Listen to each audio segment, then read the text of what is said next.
नमस्कार विद्यार्थी मित्रों, आप सभी का स्वागत करते हैं मौर्य क्लासेस में।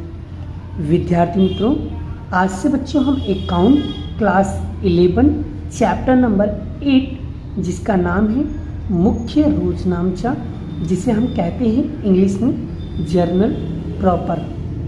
तो बच्चों, ये चैप्टर काफ़ी ज़्यादा इम्पोर्टेंट है और बहुत ही ज़्यादा ईजी भी है। जो बच्चों को रोजनामचा आता होगा ना, समझ लेना, डेफिनेटली कह रहा हूँ बच्चों, उसको ये चैप्टर काफ़ी ज़्यादा इजी लगेगा। ऐसा क्यों कह रहा हूँ? क्योंकि रोजनामचा जैसा ही ये तरीका है, लिखने का तरीका, कॉन्सेप्ट, सब कुछ डिट्टो रोजनामचा की तरह ही है।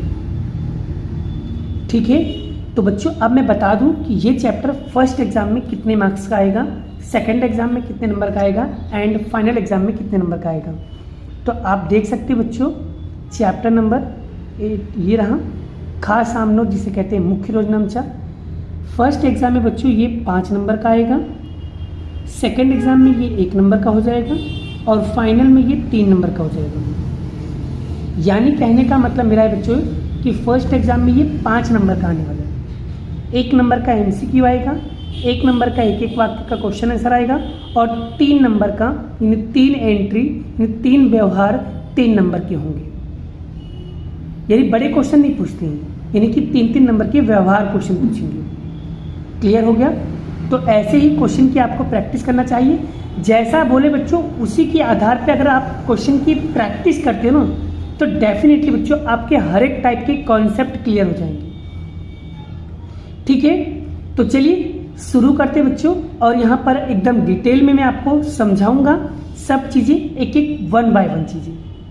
ठीक है, चलिए तो देखो बच्चों, यहाँ पर सबसे पहले हम समझेंगे कि मुख्य रोजनामचा किसे कहते हैं। चैप्टर का नाम ही है ना मुख्य रोजनामचा, तो उसके बारे में तो थोड़ा बहुत नॉलेज होना चाहिए अपने को। आज का पूरा टॉपिक बच्चों थियरी बेस है। आज हम पूरा के पूरा थियरी कॉन्सेप्ट समझाएंगे आपको, और नेक्स्ट वीडियो में मैं आपको सवालों की प्रैक्टिस करवाऊंगा। ठीक है, चलिए, जैसे कि मुख्य रोजनामचा का मतलब क्या है? जिन व्यवहारों को अन्य सहायक बहियों में लेखा नहीं किया जाता है, ऐसे व्यवहारों को जिस सहायक बही में लेखा किया जाए उसे हम मुख्य रोजनामचा कहते हैं। क्योंकि बच्चों मुख्य रोजनामचा एक सहायक बही जैसा ही है, उसी का एक प्रकार है, उसी का एक भाग है। तो जिन व्यवहारों का लेखा अन्य सहायक बही में ना किया जाता हो, तो ऐसे व्यवहारों को मुख्य रोजनामचा में किया जाता है। जैसे कि फॉर एग्जाम्पल मैं आपको और अच्छे तरीके से क्लियर करूं, तो जिन व्यवहारों का लेखा खरीद बही, बिक्री बही, खरीद वापसी, बिक्री वापसी, रोकड़ बही, रघु रोकड़, लेनी हुंडी, देनी हुंडी में ना होता हो, ऐसे सभी जगहों पर इसका लेखा ना किया जाता हो, उन व्यवहारों का लेखा ना किया जाता हो, तो वह सभी व्यवहार का लेखा किसमें किया जाता है? मुख्य रोजनामचा में किया जाता है। और मुख्य रोजनामचा का स्वरूप जो है बेटा, वो रोजनामचा लिखने की तरह जो नमूना दिया गया है डिट्टो वैसा ही होता है। मतलब मुख्य रोजनामचा जिस तरीके से हम लिखते हैं, डिट्टो वैसा ही मुख्य रोजनामचा भी होता है, और उसका नमूना डिट्टो रोजनामचा जैसा ही होता है। जैसे कि एक उदाहरण के माध्यम से बेटा मैं आपको समझाऊं कि 10,000 का फर्नीचर रोहित को बेचा, तो इस व्यवहारों में संपत्ति का उधार विक्रय किया गया, मतलब उधार बेचा है ना, रोहित को बेचा है ना, उधार बेचा है। तो जैसे जो सहायक बही किसी भी सहायक बही में नहीं लिखी जाती हैं, ऐसे व्यवहारों को मुख्य रोजनामचा में लिखा जाता है। तो यहाँ पर रोहित ने उधार व्यवहार किया है, तो ऐसे व्यवहारों को उधार विक्रय किया जाएगा। और जो सहायक बही में ना लिखी जाती हो, तो वैसे व्यवहारों को हम लोग मुख्य रोजनामचा में लिख देते हैं। तो ये था बेटा उसकी परिभाषा वगैरह कि मुख्य रोजनामचा किसे कहते हैं। एक बार फिर से रिवीजन कर लें। जिन व्यवहारों को अन्य सहायक बही में लेखा ना किया जाता हो, ऐसे व्यवहारों को जिन सहायक बही में लिखा जाता है उसे मुख्य रोजनामचा कहते हैं। आगे पढ़ते बच्चों, नेक्स्ट अब हम समझ लेते बच्चों मुख्य रोजनामचा का नमूना कैसा होता है। तो ये रहा बच्चों मुख्य रोजनामचा का नमूना। पहला तारीख आएगा, विवरण आएगा, खाता पृष्ठ नंबर, उधार और जमा। डिट्टो रोजनामचा की तरह फॉर्मेट है ना, मैंने आपको कभी क्या कहा कि डिट्टो रोजनामचा की तरह ये फॉर्मेट है बच्चों। क्लियर हो गया। अब जो हम आपको पढ़ाएंगे कि मुख्य रोजनामचा लिखे जाने वाले व्यवहारों का वर्गीकरण। तो वर्गीकरण अगर देखा जाए बच्चों तो ये रहा, देखो मुख्य रोजनामचा के व्यवहारों को लिखे जाने वाले वर्गीकरण। तो 6 तरीके से वर्गीकरण किया जाता है बच्चों। पहला क्या है? पहला प्रारंभिक रोजनामचा, दूसरा अन्य सहायक बही में न लिखने जाने वाले व्यवहार, तीसरा खाता में परिवर्तन के व्यवहार, चौथा अंतिम प्रविष्टि यानी अंतिम रोजनामचा, पांचवा समायोजन रोजनामचा और छठा फूल सुधार प्रविष्टि। अब एक एक करके बड़ा सभी के डेफिनेशन को समझ लेते हैं कि प्रारंभिक रोजनामचा क्या होता है। तो चलिए समझते हैं बच्चों।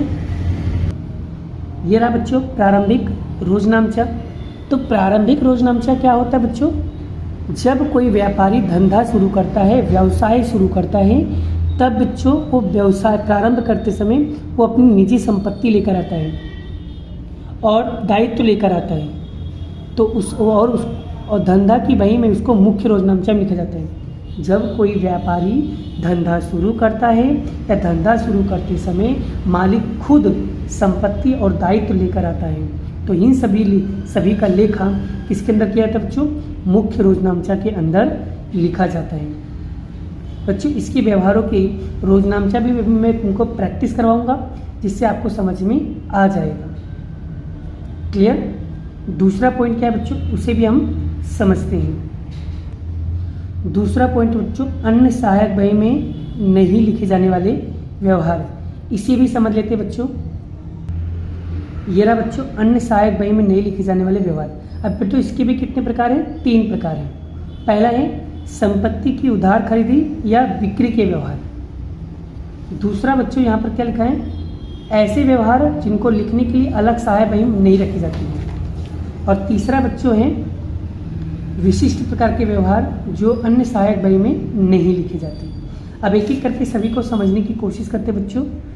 संपत्ति की उधार खरीदी बिक्री का व्यवहार, इसका मतलब क्या होता है बच्चों? जब किसी भी संपत्ति की खरीदी या बिक्री रोकड़ में किया जाए तब उसका लेखा रोकड़ बही में किया जाता है। परंतु यदि संपत्ति की उधार खरीदी, यदि संपत्ति का विक्रय हुआ हो, लाभ या नुकसान हुआ है, तो उसका रोजनामचा हम कहाँ पर करेंगे? मुख्य रोजनामचा। अगर रोकड़ खरीदा है या रोकड़ बेचा है तो मुख्य रोजनामचा में, और अगर संपत्ति को उधार खरीदा है या उधार बेचा है तो आपको मुख्य रोजनामचा में करना है। संपत्ति की बात करो बच्चों, संपत्ति की बात करो। संपत्ति, अगर तुमने संपत्ति उधार खरीदा है या संपत्ति उधार बेचा है तो इसका व्यवहार तो सहायक बही में नहीं किया जाता है। तो सहायक बही में नहीं होता है तो उसका लेखा कहाँ पर होगा? तो उसका लेखा मुख्य रोजनामचा में होगा। ठीक है, एक एक पॉइंट को बड़ा समझते चलना बड़ा बहुत इंपॉर्टेंट है आपको। और इससे रिलेटेड बहुत सारे रोजनामचा भी हम आपको करवाएंगे, बहुत सारे क्वेश्चन भी आपको प्रैक्टिस करवाएंगे। ठीक है, आगे आ चलते बड़ा। दूसरा क्या लिखा है? ऐसे व्यवहारों को जिनको लिखने के लिए अलग सहायक बही नहीं रखी जाती। कई बार क्या होता है बच्चों, कई बार अमुक प्रकार के व्यवहारों को संख्या खूब मर्यादित होती है और ऐसे व्यवहारों के लिए अलग सहायक बही नहीं रखी जाती है, तो ऐसे व्यवहारों को मुख्य रोजनामचा में लिखा जाता है। सर ऐसे कौन कौन से व्यवहार है, उसका नाम भी बता दीजिए जिससे हमको समझने में बहुत ही ज़्यादा आसानी हो जाए। तो जैसे मैं फॉर एग्जाम्पल मैं आपको समझाऊं, जैसे कि लेनी हुंडी हो गया, देनी हुंडी हो गया, खरीद वापसी हो गई, बिक्री वापसी हो गई। ये सब क्या होता है? ये व्यापारी में नहीं रखते, सहायक बही में नहीं रखी जाती है। हुंडियों के जितने भी व्यवहार है उसका लेखा मुख्य रोजनामचा में ही किया जाता है। और बिक्री वापसी, बिक्री माल वापसी उसकी भी नहीं रखी जाती तो ऐसी परिस्थिति में हम लोग क्या करते हैं? ऐसे व्यवहारों को सब का सब एंट्री कहाँ करते हैं? मुख्य रोजनामचा में करते हैं। और तीसरा पॉइंट क्या लिखा है बच्चों? तीसरा पॉइंट यहाँ पर है कि अगर विशिष्ट प्रकार के व्यवहारों जो अन्य सहायक बही में नहीं लिखी जाती, यानी कि जो चीज सहायक बही में एंट्री नहीं होती है, या किसी भी तरीके से माल की जावक हो रही है, या किसी भी तरीके से माल जा रहा है, किसी भी तरीके से माल की जावक होगी तो उन सभी का लेखा हम मुख्य रोजनामचा में किया जाएगा। ठीक है, जैसे कि दान में दिया माल, नमूने के रूप में दिया माल, निजी उपयोग के लिए लिया माल, हुंडी का अस्वीकार किया, डूबत ऋण, लेनी हुंडी, बिक्री, भिक्षांतरण, आग या दुर्घटना या चोरी से हुआ नुकसान या घिसाई, इन सभी का लेखा बच्चों हम किस में करते हैं? मुख्य रोजनामचा में करते हैं। तो बच्चों ये सारी एंट्री आपको बड़ा अपने माइंड में क्लियर करना, क्योंकि ये चीज़ें आएगा तो ही आप सारे सवालों को प्रैक्टिस कर पाओगे, क्योंकि अगर यही नहीं आएगा तो आप सवालों की प्रैक्टिस कैसे करोगे मेरे बच्चों? मुझे ये बताइए, राइट कह रहा हूँ ना बड़ा? तो एक एक पॉइंट को समझने की कोशिश करो, ठीक है। उसके बाद तीसरा क्या है बच्चों? तीसरा है खाता परिवर्तन के व्यवहार। अब ये क्या होता है, इन्हें भी समझ लेते हैं बच्चों हम। ये रहा देखो बच्चों, इसका मतलब क्या होता है? किसी भी कारण से एक खाता में से संपूर्ण रकम दूसरे खाते में परिवर्तन करना हो तो उसका लेखा मुख्य रोजनामचा में करना है। जैसे कि मान लो बच्चों, यहाँ पर एक एग्जाम्पल दिया, आकाश को चुकाने थे, अब पैसा आकाश को देना था लेकिन धरती ने उसे कबूल की, तो यानी यहाँ पर क्या होगा? देना था आकाश को, कबूल किसने किया? धरती ने। तो यानी कि उसकी रकम उसके खाते में नहीं कर दी, परिवर्तन कर दिया, चेंज कर दिया, तो उस समय बड़ा हम उसका रोजनामचा कहाँ लिखेंगे? मुख्य रोजनामचा में। जब हम सवाल कराएंगे तब आपका कॉन्सेप्ट और अच्छे से क्लियर हो जाएगा। पांचवा पॉइंट समझते बड़ा। पांचवा पॉइंट क्या है बड़ा? पांचवा पॉइंट है अंतिम स्टॉक। क्या है? अंतिम प्रविष्टि। अंतिम प्रविष्टि क्या होता है? पहले इसको समझ लेते बड़ा। हिसाबी वर्ष के अंत में खाता बंद करने की जो प्रविष्टि होती है मैडम, उसे अंतिम प्रविष्टि कहते हैं। अंतिम प्रविष्टि किसे कहते हैं? हिसाबी वर्ष के अंत में खाते बंद करने की प्रविष्टि को अंतिम प्रविष्टि कहते हैं। हिसाब वर्ष के अंत में माल खाते तथा माल खरीदी के संबंधित खर्च व्यापार खाते में ले जाकर के बंद किए जाते हैं और उपज और खर्च से संबंधित लाभ हानि खाते में बंद किए जाते हैं, और ये खाते बंद करने के लिए लिखे जाने वाली प्रविष्टि को अंतिम प्रविष्टि कहलाती है। मतलब अगर कोई माल से संबंधित कोई भी व्यवहार होगा उसे हम व्यापार खाता में ले जाएंगे, और कोई आवक, उपज या खर्चा या नुकसान से संबंधित कोई व्यवहार होगा तो बच्चों हम उसे लाभ हानि खाते में ले जाके बंद करेंगे। तो ये सारे खातों को लिखने के लिए बड़ा हम लोग अंतिम प्रविष्टि का इस्तेमाल करते हैं, और ये सब एग्जाम के लिए बहुत ज़्यादा इंपॉर्टेंट है, हर बार एग्जाम में पूछे जाते हैं बड़ा। ऐसे क्वेश्चन को जरूर प्रैक्टिस कीजिएगा, क्योंकि सबसे ज़्यादा क्वेश्चन इसी में से पूछे जाते हैं बड़ा। तो प्रैक्टिस आपको करना है ज़्यादा। एंड लास्ट छठा क्या है बड़ा पॉइंट? समायोजन प्रविष्टि। क्या है? समायोजन प्रविष्टि। समायोजन प्रविष्टि क्या होता है? पहले इसे भी हम अच्छे से समझ लेते हैं। प्रत्येक हिसाबी वर्ष के अंत में धंधा में सही परिणाम पाने के लिए, सही आर्थिक स्थिति की परिस्थिति को जानने के लिए समायोजन प्रविष्टि करनी पड़ती है। जैसे अंतिम माल स्टॉक, अदद खर्च, मिलनी बाकी, आवक, घिसाई, ये सभी चीज़ों का लेखा बच्चों हम किस में करते हैं? समायोजन, या चुकाना शेष या चुकाना बाकी, इन सभी का लेखा बच्चों हम किसके अंदर करते हैं? समायोजन प्रविष्टि के अंदर की जाती है। अब लेकिन आपको पता चलना चाहिए, आपको पता होना चाहिए एडजस्टमेंट एंट्री क्या होती है, समायोजन एंट्री के नाम कौन कौन से हैं। जैसे आपको लिखा होगा अंतिम माल स्टॉक, अदद खर्च। अदद खर्च मतलब होता है बच्चों चुकाना बाकी। फिर से बता रहा हूँ, चुकाना बाकी खर्च, चुकाना बाकी। अदद खर्च का मतलब होता है चुकाना बाकी। अपने माइंड में, अपने कॉन्सेप्ट में फिट कर लेना पड़ेगा। मिलना बाकी, आवक, घिसाई, ये सभी के सभी लेखा बच्चों कहाँ पर किया जाता है? मुख्य रोजनामचा में किया जाता है। एंड लास्ट एंड सातवां पॉइंट क्या है बच्चों? भूल सुधार। क्या है बच्चों? भूल सुधार, रेक्टिफिकेशन एरर्स। इसका क्या मतलब होता है बच्चों? इसे भी हम डिटेल में समझने की कोशिश करते हैं बड़ा। आर्थिक व्यवहारों को लिखते समय भूल नामक हिसाबी वही में हुई हो, उन्हें सुधारने के लिए जो प्रविष्टि की जाती है उसे भूल सुधार प्रविष्टि कहते हैं। ये एग्जाम में कई बार पूछा जाता है कि भूल सुधार प्रविष्टि किसे कहते हैं? आर्थिक व्यवहार लिखते समय जो भूल नामा हिसाबी में वही में हुई है उन्हें सुधारने के लिए जो प्रविष्टि की जाती है उन्हें भूल सुधार प्रविष्टि कहते हैं। जैसे कि धंधा की इकाई के हिसाबी वर्ष के दौरान अनेकों व्यवहार होते हैं और उनकी वह हिसाबी व्यवहार की जाती है। हिसाबी व्यवहार में लिखने के लिए भूल की संभावना भी रहती है, तो ऐसे भूल को सुधारने के लिए हम लोग रोजनामचा यानी प्रविष्टि लिखनी पड़ती है। इसे भूल सुधार प्रविष्टि के रोजनामचा हम मुख्य रोजनामचा में ही लिखा जाता है। ठीक है बच्चों, तो ये सब चीज़ें बड़ा हम डिटेल में पढ़ेंगे। तो बच्चों यहाँ पर आप देखिए मैंने सारे के सारे आपको नियम समझा दिए मैडम, ये सारे के सारे नियम आपको समझा दिए। अब बच्चों अब अगली बार जब मैं आपको लेक्चर लूँगा तो बच्चों जैसे कि प्रारंभिक रोजनामचा, तो प्रारंभिक रोजनामचा किस टाइप के क्वेश्चन पूछे जाते हैं वो सारी चीज़ें मैं आपको डिटेल में समझाऊंगा। ठीक है। तो अभी बड़ा हम आपको पहला नियम समझा देते हैं कि प्रारंभिक रोजनामचा आएगा तो कैसे सॉल्व करोगे।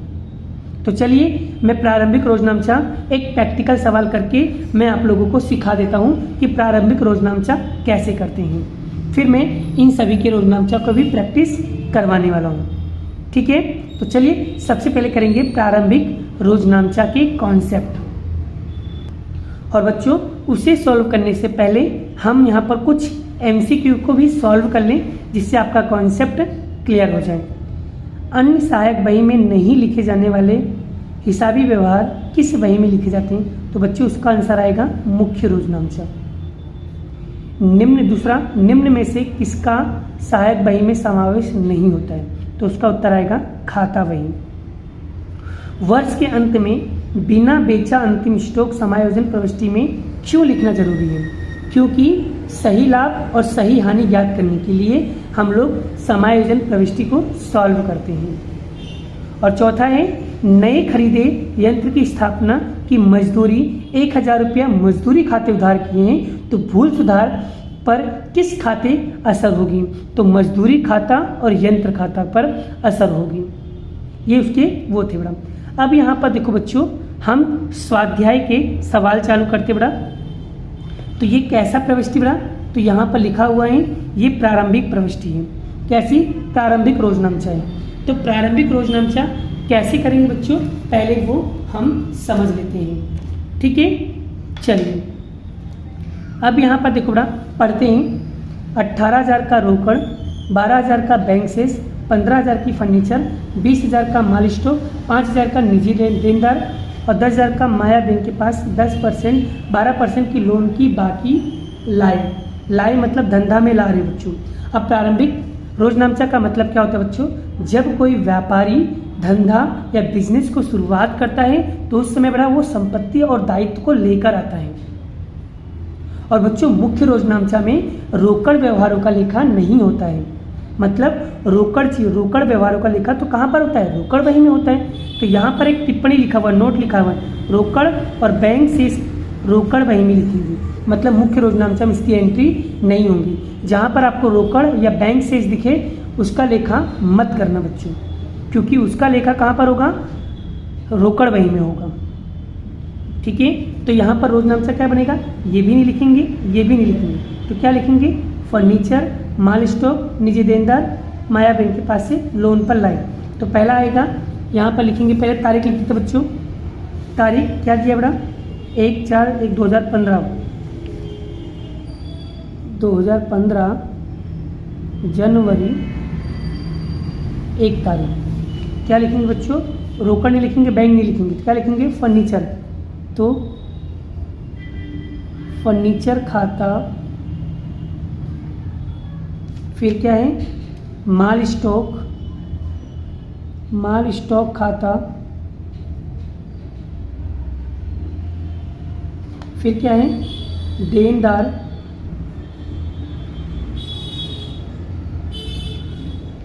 फिर क्या है? माया बैंक के पास से लोन ली तो उसको क्या करेंगे? जमा कर देंगे। माया